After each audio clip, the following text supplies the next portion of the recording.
Hi, I'm Scott Stein, and I am a Chromebook acceptor. This is a new thing for me. But, Chromebooks have been out there for a while, and their value proposition really depends on whether you believe that computers are transforming into more tablet-y mobile devices. You don't have to power use quite the same way. It's more about web browsing.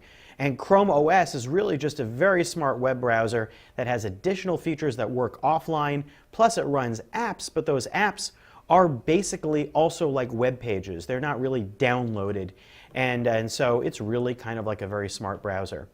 It all comes down to the price and the features. Well, the Acer Chromebook C720P is probably my favorite Chromebook that I've seen. Why? Well, it has a touchscreen right here. Do you need a touchscreen on a Chromebook? What would the point of that be? Well, there have only been a few Chromebooks that even have touchscreens.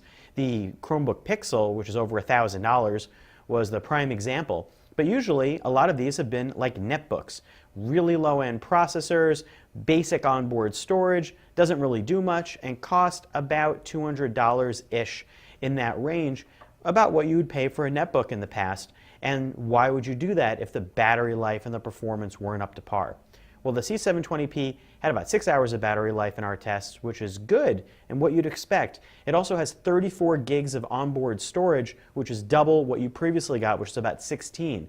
Plus, this has got all the ports you're looking for. It's got USB 2, USB 3. It also has HDMI, and it has an SD card slot. The SD card slot is what it's all about because you can pop in one, and for not a lot of money, you can expand your storage.